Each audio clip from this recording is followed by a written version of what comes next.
there's something to be said about this, and this is a wild tangent to go off just really quickly. But I heard something similar where, companies like Lockheed Martin, where there's been... What's the name of the company? Lockheed Martin. You asshole. I'm a gangsta from Atlanta, and I'm representing my home. What did I even... who did I bring up? Or Lockheed. Thank you. Lockheed Martin. Yeah, thank you. Lockheed Martin. Yeah.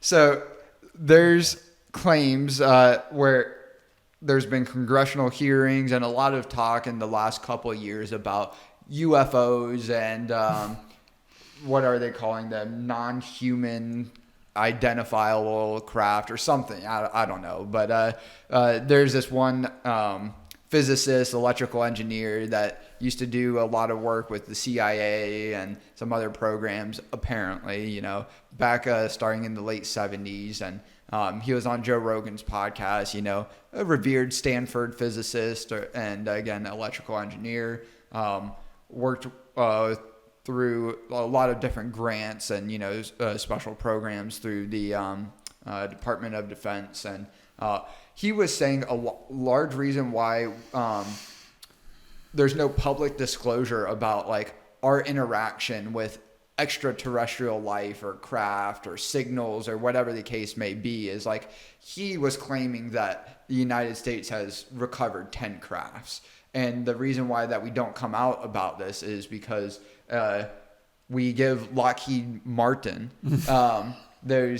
there's contracts, right, to reverse engineer those craft, and therefore all of the other companies that aren't getting that information could then come back and sue the government for, giving them a competitive advantage. And I was like, wow, that's an interesting side that I've never heard of. Because again, it's very easy to like, we're alone here on Earth. We have never, had any sort of interaction, whether it's been in our lifetimes, thousands of years, before us, or if we'll ever. Unless you believe in astronaut theory.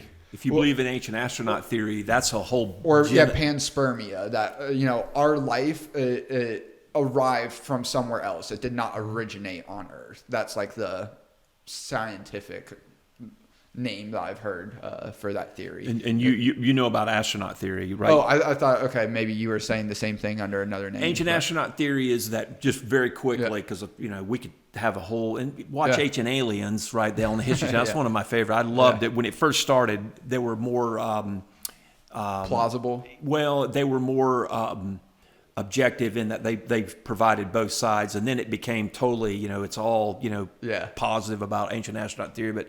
Eric von Daniken, a priest, a young scholar and Catholic member of clergy, was in the process of translating texts, I think from Greek to Latin, Latin to German, or something like Latin to Greek, Greek to German.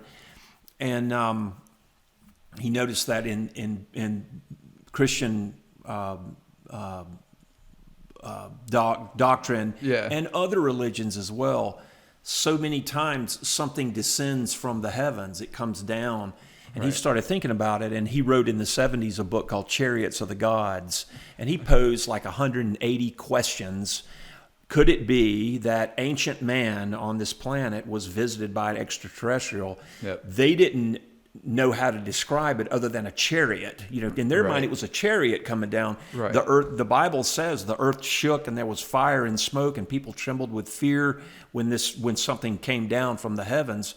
And his whole point is what if? He's just posed the question to get people thinking. Right. I really think it's fascinating, and some people don't see. They say, well, there's no evidence. There's not a spacecraft here. If it happened 5,000 years ago, what's 5,000 years in our idea of time? The Earth is what? Billions, 40 billion years. I think 4 billion in the universe. I think it's longer. It's older than that. The Earth is about 4 billion years old. From what I've been taught, and 14 billion years old is the age of the universe. Okay. Well,